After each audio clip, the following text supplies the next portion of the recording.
Hey there, this is Stan Craig, and Corey has just reminded me that I haven't been online. I think that's crazy because I've been chatting here for some time about NetLaw. In fact, I've been doing it for about 15 minutes just for myself. Well, I certainly enjoyed it, whether you did or not. Corey, thank you. Did you just realize that the broadcast wasn't going? Well, thank you for helping me out here. So let's start again. Good gracious. Thank you for being patient, for hanging on. Good heavens, I wouldn't have waited around, but I'm glad you did. Well, thank you for telling me. Here we go. NetLaw. Uh, Mark is away from us today, and so when I began, I mentioned to everyone that because he's gone, we're going to cover some of the things he does, but we're going to get right into the meat of the conversation today. And what we're talking about is conversational account openers, how to make your everyday contacts more productive. You know, one of the things that's important for us in selling is how to feel good about what we're doing and how to be able to communicate it easily to the people around us. And that's done in conversations.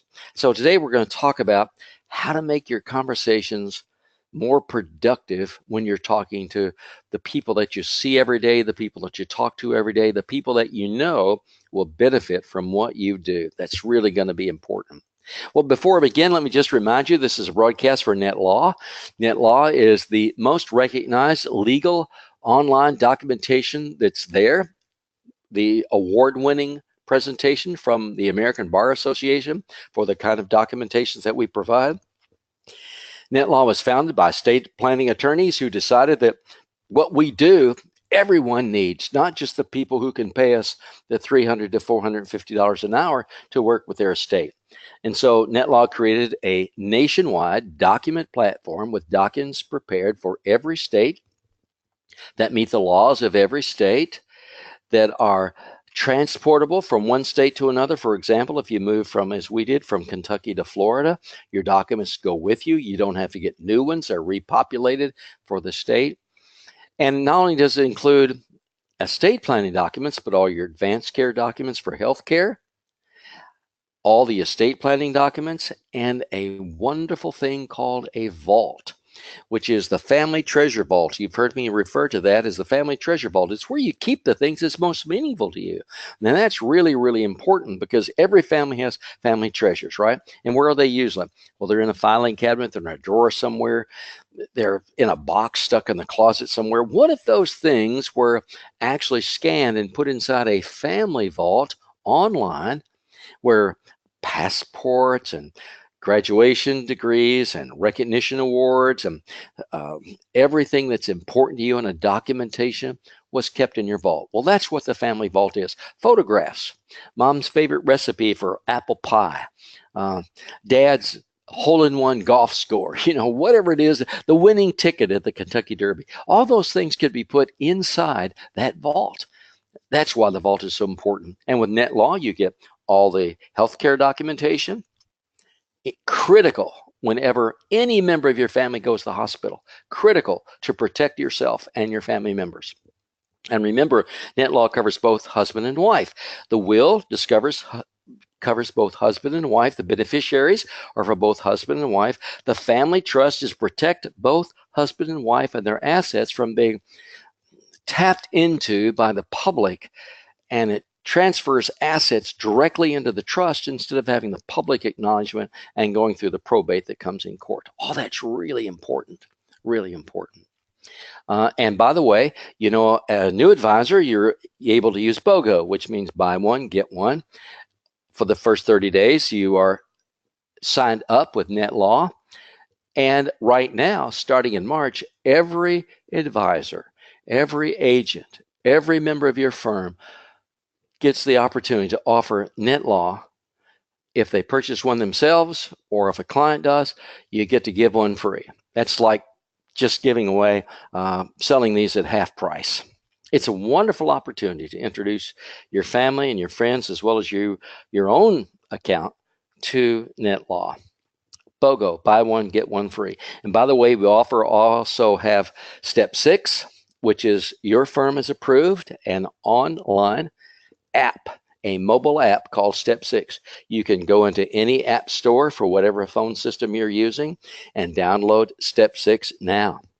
You can sign up to be an agent on Step 6, and you can also have access to the videos. And one of our top producers, in fact, the top producer for NetLaw offerings, is Jay Mamie. And Jay says, I send my clients, my prospects, the video. I just say, if you have a few minutes, take a look at this 3-minute video, and then let's talk.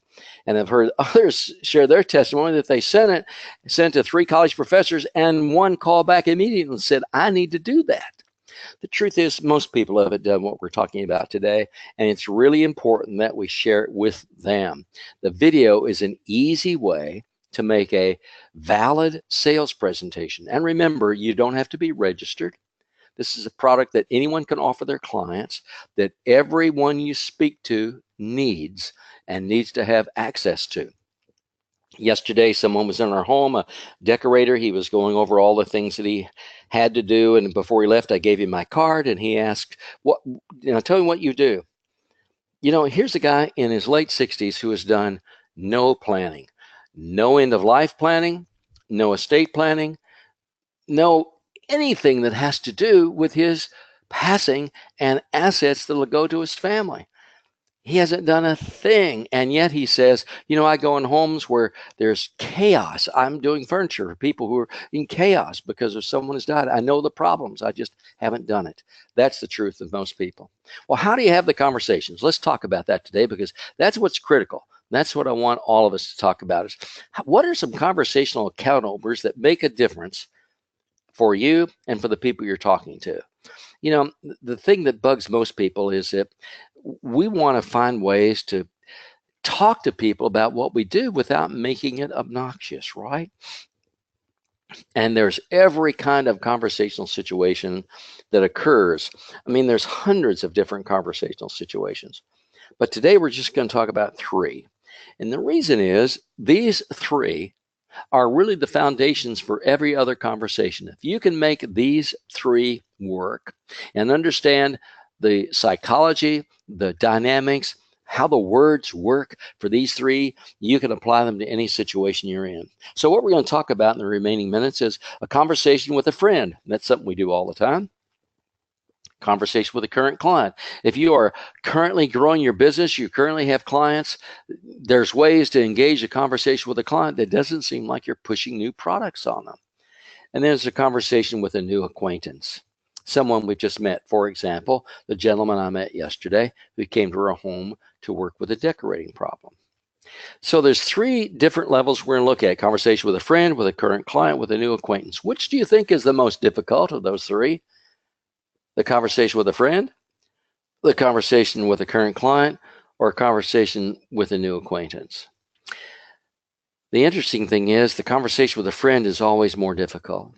And the reason is this: the most unwelcome of all conversations is a conversation that comes as a sales pitch.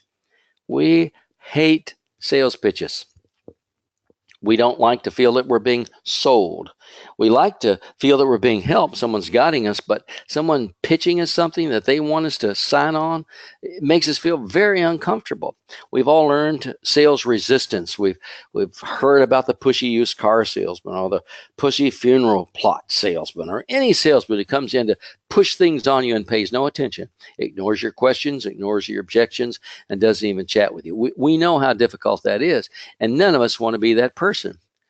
So how do you have a conversation that's not a sales conversation but still gets everything done? That's the question. The most welcome conversation is a sincere conversation that demonstrates you care about another person. When you are showing care and compassion and understanding to the person with whom you're talking, man, that conversation gets real. When you just listen, because most people, as you know, do not do that. And the most difficult conversation of the 3 we talked about, with a friend, with a client, with a new acquaintance, is not the new acquaintance. In fact, I find that fairly easy. The easiest, of course, is a conversation with a current client, but the most difficult is a conversation with a friend. Why is that? It's because you care. What does that mean? Well, the last thing you want to do with a new friend or with an old friend or any friend is come across as pushy. You don't want to come across as someone who's trying to manipulate or use your friendship for your benefit. You don't want to show them something that's going to benefit you if it's not going to benefit them. Because you care, it makes it so much harder to engage in a conversation with a friend about what you do. Not for everyone, of course, but for some people, they don't want to talk about it because they don't want to have any consequences that could harm the friendship come out of whatever it is they're doing. And yet, if you really believe in what you do, who do you want to help more than your friends, right? Who do you want to help more? Our friends are the people that we have conversations with all the time. And because of that, it makes it easy to talk about what we do and what our firm offers that can benefit our friends, the people we're closest to. We always talk about what we're excited about, right? I mean, I have not seen the movie Black Panther yet. I'm one of the few in America who haven't, but I plan to. But I can tell you the movie we saw last and how much we enjoyed it. And we tell our family and friends about that. Have you seen XYZ?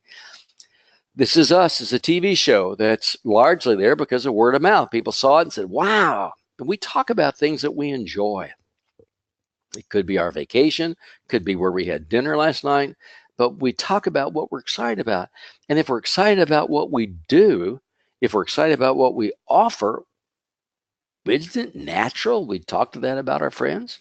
We also talk about our mutual interests. It's so easy to do that.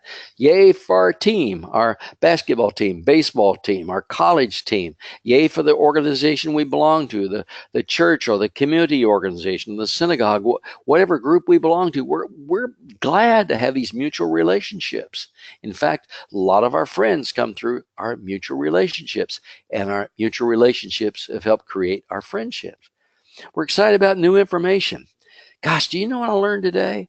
I was just reminding my wife yesterday of something that was really important that I did not know before just from reading the newspaper or something I heard on the news broadcast or something I read in a book. When we learn something new, we want to pass that information on. And in our business, we learn something new every day about how money works. We talk about current events, don't we? It's so easy to say, good gosh, what was the latest tweet of the day? Oh, what do you think about that? It's so easy to talk about current events, what's happening in the news media, and even those things are unpleasant. Remind us again of how important it is to take life seriously and to talk about the things that we offer in financial services because, man, this is serious business.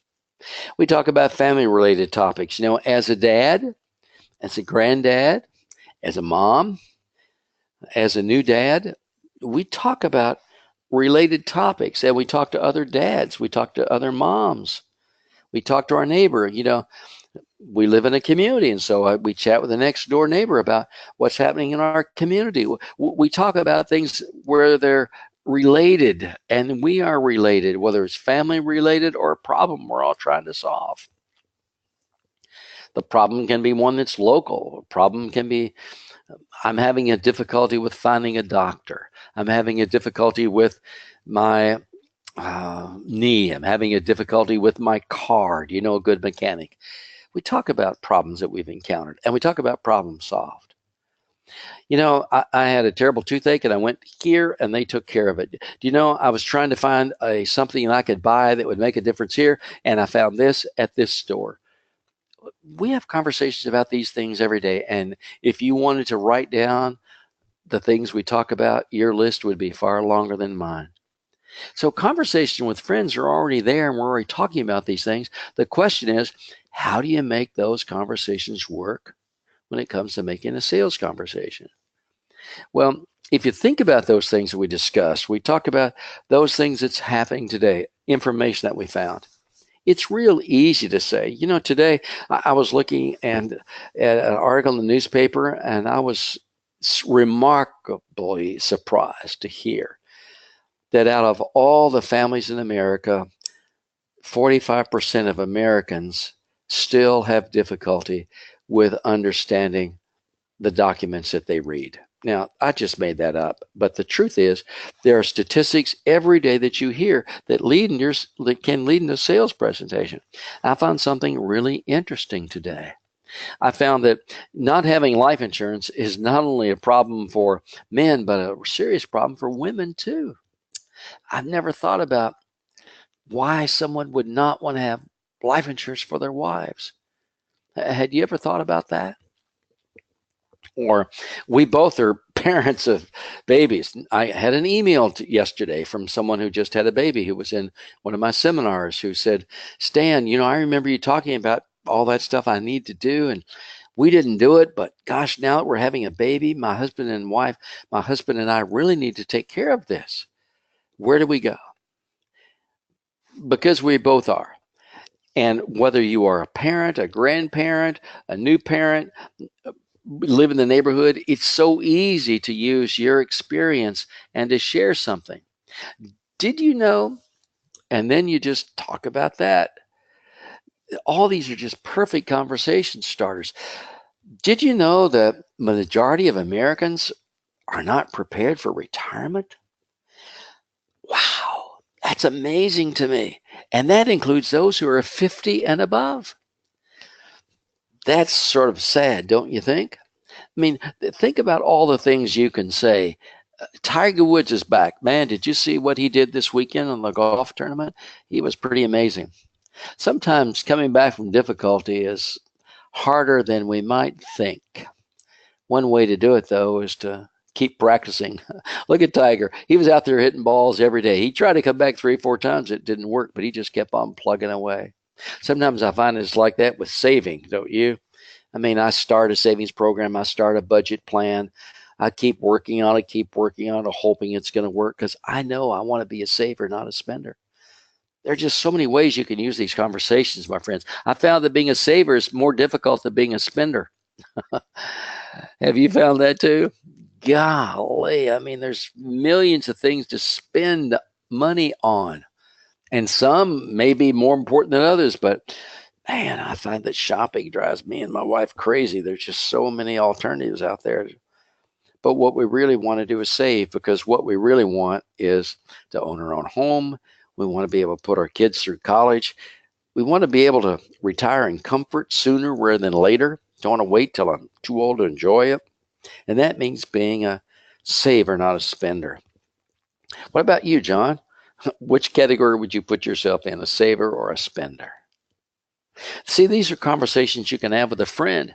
Discipline's not just a child issue. I mean, raising kids is tough because discipline is hard, but man, it's a problem I'm trying to solve myself. I want to be a person who is wise in their use of money, which means I put my money to work where it can make a difference for me. You see, that's how these conversations work. A conversation with a friend is really the least difficult because you understand the relationship. They understand it. Your expertise is known. They know you're working for a firm that has not only products to offer, but years of expertise in helping clients just like them. You have confidence when you're talking with a friend. I have some confidence in you. I know what you're doing. And you can prepare when you're talking to a friend because you know pretty much what they're like. You know what things they are involved in. You know the similarities you have together. It can be really the least difficult, but sometimes it's harder because you make the mistake of judging qualifications. There are so many times when you think you know everything about a person and you don't. I know that John doesn't have any money. You could be totally wrong. Sam Walton, who founded Walmart, drove a beat up red pickup truck all of his life. He dressed in jeans. You can't make judgments about people. You have to be willing to let them make decisions. Don't you make the decision for them. And sometimes we just assume too much. Well, he wouldn't like this. She wouldn't like that. They don't want to hear about this. And the truth is, your assumptions can stop you from really helping your friends get the things they need. So here are some conversation starters. When we last spoke, you mentioned the last time we were talking, I understood that, John, when we talked about our kids last time, I meant to mention the new savings program that we put in place that also not only provides savings for the kids, but also protection for my wife and I. Here's easy ways to start the conversations. Or, my firm introduced a new service that I want you to know about. It's probably one of the most significant things that any family can do, and that's to create the documents that are going to take care of their future, where their future if they ever go to the hospital, the future if there's a death in the family through a trust and estate, their future for saving the things that's really meaningful to them. It's called NetLaw. You have a minute? I'd love to just tell you about that new service. Sometimes the current market climate, we just heard, right, that interest rates are going to go up probably 4 times this year. Man, the current market climate is really changing. Interest rates are going up for the first time in years. And you know what that does? That creates an opportunity now to put some money to work that can earn higher rates of return than it did just a couple of years ago. I mean, our annuities right now, we have market cap annuities and those that'll pay 5 or 6%. What a great way to start savings for retirement.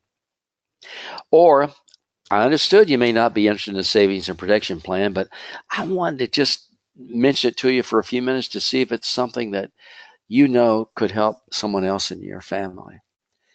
Even if you make the assumption that what you're talking about isn't for them, it's really easy to just say, you know, from my last time, I know that the savings and protection plan wasn't of interest to you, but you know, it's so important that I thought you might know of someone else who might be in the same situation as we are, but who thinks that a savings and protection plan would really be important. Here are the conversation starters. And all these slides, as you know, are available for you. You can download them and use them. You can request them from Vanessa, but these are just things that you could put in place and use your own language. Here's a conversation with a new acquaintance. Conversation with a new acquaintance. A new acquaintance is a person, for example, like the person I mentioned was at our house. Conversation with friends are difficult, but the language is pretty easy because you have established relationship. Conversation with a new acquaintance is harder because you haven't established that relationship. So what comes first? Listening. Did you catch that I didn't mention till the end of his hour visit with us what we did? I didn't want to start with that, trying to sell him something. I was listening to everything he told me about his family, about his business, about his history. Everything that he told me, we paid careful attention because few people pay attention. So when you meet a new acquaintance, listen first. And the truth is, very few people want to talk to a salesperson. Gosh, when the telemarketer comes on, I don't want to talk to them. When someone knocks at the door, I really don't want to spend the time talking to them. Because poor salespeople have hurt our reputation. Think about all the bad salesmen out there who just hurt your reputation and mine. But here's the good news. Salespeople are few and far between. You don't have any competition. I promise you, you don't have any competition. You know how few people are making sales calls? Do you know how few people are really talking to other clients and prospects? They are, you can count them on 2 hands, probably the greatest number of salespeople that anyone in your acquaintance has talked to in the last 2 months, because people don't do it. They're not selling. We are afraid. We are reticent. We are a fear of rejection. And good salespeople are few and far between. You are a member of an elite group. And most of us have never met a confident and caring salesperson. Gosh, when you meet somebody who's good, when you meet someone who really listens and understands and offers solutions, we want to be a part of that. We want to be a part of that. We bought a new house. We looked at houses everywhere when we moved to Florida. But the salesperson who said, tell me what it is you want. We said, well, we don't want a dining room. We don't need that. We want a large kitchen for a gathering space. We want an office downstairs, not upstairs, not hidden away. We want 2 bedrooms on the first floor. When we started describing that, the salesperson sit there and discussed it with us. So what I hear you saying is, gosh, we bought the perfect house in the perfect place, not because it was the only place, but because it was the place where the salesperson listened. Most of us have never met a competent, caring salesperson. And because of that, you have a whole new future ahead of you, being the best, most competent salesperson anyone's ever heard of. And talking about things that matter, things that are meaningful, things that are life-changing, things that really benefit families over the long term. How could you not want to help families understand how money works? How would you not want to provide a financial education? How could you not want to be sure no family's left behind? My goodness, you guys have so much to talk about. So here are some conversation starters when you're with a new acquaintance. The very first thing I usually say is, tell me about you. Boy, that's so easy, isn't it? And it opens flood doors. We moved in a new neighborhood. We met a next door neighbor, and I said, tell me about you. And then most purposes give a nervous laugh and say, oh, what do you want to know? And I just say again, just tell me about you. Because whatever they talk about is the most important thing they feel about themselves. It's so easy to do. Another one is when you meet a person, you're having lunch and you're sitting at a table with some people you don't really know, and they say, "Hey, I've just moved here from Kentucky." Well, what brought you to Florida? Or you're having lunch or conversation at the grocery store, and someone says, "Oh, I saw you at the store the other day. Are you a new resident? Yeah, what brought you here?" It's just start these conversations. Is your family from here? The easiest thing to do in a real diverse community, and we live in a very diverse community in Florida, is just easy to say, is your family from here? It's your family origin. And I love it when people tell me their family history. It's wonderful to hear. And it's not a threat in our conversations. It's just a time of sharing who we are as people. Do you have a favorite trip or a vacation memory? Boy, oh boy, you want to start something when a conversation is going, or when you're talking to a friend, just say, let me ask you, we're thinking about a vacation right now. Do you have a favorite vacation or a memory from a trip that you and your family took? That'll open the floodgates, dear friends. That'll open the floodgates. So we've talked about how easy it is to have a conversation with new acquaintances. And then when you want to do the transitions, you just say, let me take a minute to just tell you about what I do. I work for a firm that's committed to helping families know how money works. I'd like to stop by sometime and tell you more about that. Or you say, I'm hosting a 45-minute educational workshop for a group at our office about how money works. I do those regularly. I'd like to invite you to stop by at one. I usually have them on Wednesdays at 9:30. Can I invite you to attend? Let me just tell you about that last line. I have a friend who was a naval officer who retired in Norfolk, Virginia. And he was convinced, as your firm says, that most people are financially illiterate, but no one should be left behind, and that his naval officers and friends didn't know how money worked at all. So he started every Wednesday, a 9 o'clock in the morning and a 4:30 in the afternoon. I started to say 5 o'clock, but 4:30 in the afternoon seminar. He called them just a lunch and learn, or a coffee shop learning, or an afternoon learning. And he would have just call and say, John, I'm having 4 or 5 guys come over this morning. We're going to meet in the office at 8:30 with that. I can't come then. Well, John, next week I'll be doing it at.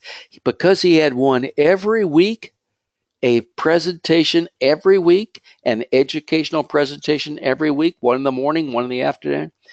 He saw hundreds of prospects and was the most productive guy in his first year, second year, third year, fourth year, because people wanted what he was offering. And what was that? An education. Gosh, introduce your service. We're going to talk about how to jumpstart, not just jumpstart, we did that last time, but we're going to talk about how to expand your business quickly by the use of seminars and educational programs. That's coming up in a couple of weeks, probably the second 2 weeks of March.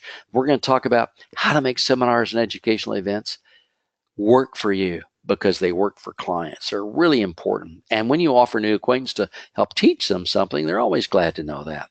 Here's some more conversational starters with a new acquaintance. It works with anybody. As a husband or as an educator, one thing I've learned is, what was it? One thing I've learned is, and something that relates to your business, one thing I've learned is how important it is to set aside money for the things that's most important. Or one thing I've learned is how little of us know when it comes to making our savings and income work for us as hard as we work for it. Have you found that to be true?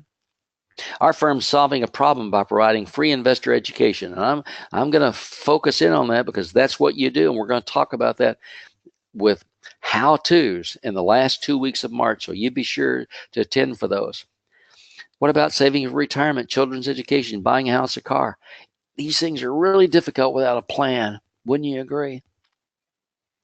Did you know that you can create a savings plan as well as a family protection plan at the same time? That's basically a whole life insurance, isn't it? Here's something that worked for me over and over and over again.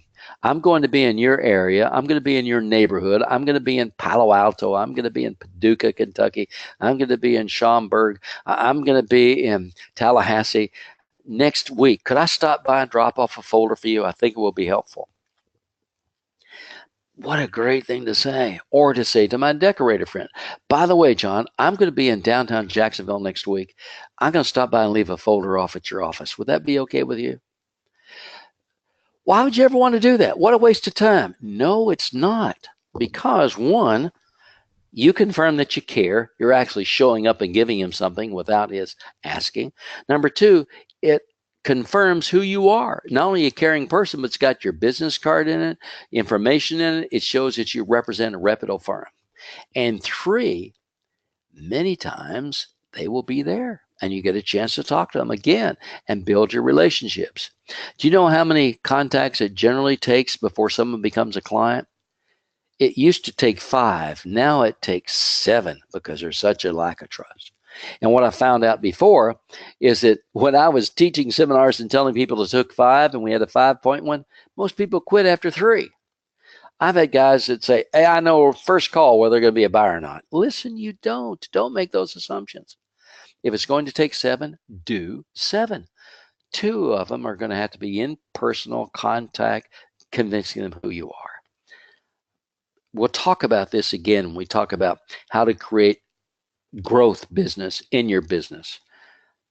The most unwelcome of all conversations is a sales pitch. Isn't that true? Don't you just hate it when it's a sales pitch? The most welcome is a sincere conversation about caring the other person. That's what makes the difference. So if you were hesitant because you don't want to make a sales pitch, then understand how valuable it is just to have a caring conversation. Remember, there are too few salespeople. That's to your advantage. You don't have competition out there calling on people trying to sell them in place of you. There's no other company, firm, aggressively seeking clients. Do you know how most people prospect? Hello. I mean, they wait for somebody to call. Hello. That's it. When you reach out to people, you are setting yourself apart from everyone else. And the truth is, everyone you're around needs what you offer. Can you think of anyone that doesn't need more investor education? The truth is, everyone thinks someone else knows more than they do. I'm going to say that again. Everyone thinks the guy next door knows more than they do. That's the reason they are more successful than they are, at least in their perception. So you offer education. You offer confirmation that I'm here to help you. I'm here to help you grow. And you offer caring. Listen, starting poorly is far better than not starting at all. Starting a conversation that's not even as good as you think it could be is much better than not starting a conversation. Prospecting and doing it poorly is better than not prospecting at all. You'll have a chance to come back again. Practice makes perfect. Do it again and again and again. And here's one of the most important things I want you to know. Somebody is looking for your service now. When the person who followed Jay shared their testimony, she said, I'm brand new in the business. I'm a professor at a college.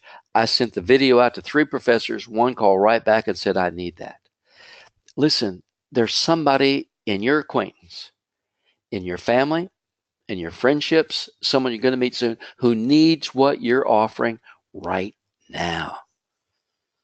That's why if you don't talk, you're not going to get the results you expect. It's really, really that important. And then what about talking with clients? Let's talk about that for just a minute. The easiest thing to do is talking with clients. That section, it seemed I got skipped over there because I was trying to make up for time, but I want to touch on it just real quickly. When you're talking to a current client, that is the easiest conversation of all. And the reason is they already know you, they already trust you, they already know what you do, they know about your firm, they know that you are trustworthy, they've seen the results of a product that you offered. One of the huge mistakes that salespeople make is they've sold a client one thing and they're done and they move on. That's a huge mistake. One thing you want to do with every client is let every client know all you offer. It's not good for me as a consumer to have one guy over here doing my internet, one guy doing my movies, one guy doing my phone, one guy doing the newspapers. It's just, oh my gosh, how do you keep up with all the different people you have to deal with? One guy, AT&T does this, and Verizon does this, and Bank of America does this, and Merrill Lynch does this, and gosh, it's so much easier to have everything in one place at one time. So if you talk to your clients, your current clients, it's so easy to say, John, by the way, are you funding your IRA account? You don't have an IRA account? My gosh, did you know you can open one with as little as blank and start your savings plan? Did you hear how I said that? I assumed that he'd already done it, that smart people do. And the assumption you want to make when you're talking with clients, not the assumption that they don't need you, but that they're smart and they're already doing the proper things. So you say again, John, have you already funded your IRA for this year? Either way he answers that question is a winner for you. If he says no, and you say, well, you may want to consider opening a new IRA with this blankety blank that our firm offers. It is amazing. You can start with as little as blank, $100. And the track record that we have with this beats everything that I've looked at. Or if he says, yes, I have, well, that's terrific. I'm glad you have. What are you doing with your current IRA? Well, it's singing cash and fidelity. What? It's what? I mean, those questions are really important. Ask your client. It's easy to say again to your current client. One of the things that our firm offers is NetLaw. I probably haven't taken time to talk with you about that yet, but it's really a significant offer for every family because it's something every family needs. Do you have a minute? I'd like to take it just a few minutes to tell you about it. Or when you do the same with life insurance, or when you're offering an annuity as a retirement savings plan. It's so much easier to go back to a client and say, I didn't tell you about, I forgot to mention, I want you to know about. Something new has just come. It's so much easier to talk to current clients. And so I'm sure you're doing that. Let me just tell you the biggest sin that you can commit with a current client is ignoring them. If you ignore them, if you take them for granted, they will disappear. I sat in a manager's chair for years and years at my previous firm. And the number one complaint I got when I was managing a number of salespeople, when I was managing a product area, when I was managing a large group, was that I never hear from blank. He or she never calls. You're supposed to call in good times, right? Because in good times, you remind them of how well this is and you offer them something else. But when you really need to call them, when things are going squirrely, when the market's down 500, when interest rates are going up, you just want to call and give them reassurance. The number one sin is not staying in touch with your clients. It is called taking them for granted. You don't want your wife, your children, your husband, your boss take you for granted. You want to be important. And how do you do that? Conversations. Please talk to your current clients about what you're offering. Let them know what's new. Keep them up to date. Tell them how their last decision is working and how it's benefiting them. 3 groups you have to talk to, right? Your friends, most difficult, but easiest to do if you do it well. Current clients, by far the easiest because they already know you and trust you. New acquaintances, more difficult, but not when you talk about things that you have in common. Gosh, I hope this has been helpful for you today. I work really hard trying to make sure that you're getting the essence of what we're talking about. If you have any questions, you can get in touch with Vanessa, drop her a note. She's happy to respond today. And because Mark's out, we're not going to be able to take any questions live, but next week, we're going to talk about the vocabulary of NetLaw. What does that mean? Well, what's the difference between a trustee and an executor? You probably know, but some don't. We want to help make that easy for you to describe. What does probate mean? What does a revocable living trust mean, and why is that important? How do you put things in the vault? Do you scan things in? We're going to go over details next week. Details with Mark and Vanessa. Corey will be there, others to help with just the language of dealing with NetLaw. It's not that complicated, but if it keeps you from talking confidently to your clients, we want to be sure you understand it. So here's what I want you to do in the meantime. Man, learn more. We're in the educational business, right? So you've got to keep learning.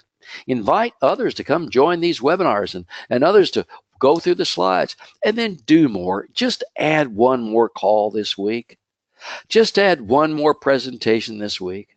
Just add one more. And if you do one more a day, you can have a month's worth of business in 2 weeks. That's the way it works. So learn more, do more, and become more than anyone believes you can. When I was a divorced preacher, the attorney said, Mr. Craig, you're never going to make it in financial services. You don't know anybody who has any money. What? You don't come from money. What? You don't belong to any country club or any club. You won't last 6 months.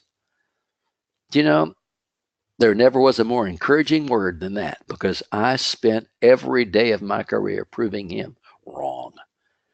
So learn more, do more, become more than anyone believes you can. It will make a difference in your life and the people you help.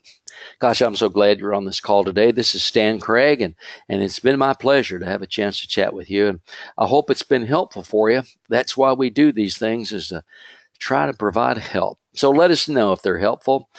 You can reach me at stancraig.com. My NetLaw address is not working because Google's done something that messed me up, but stan@stancraig.com. And let me know how we can help. Thank you so much, folks. I appreciate you being here today. Stan Craig for NetLaw. We'll chat with you next Wednesday at the same time. Bye-bye.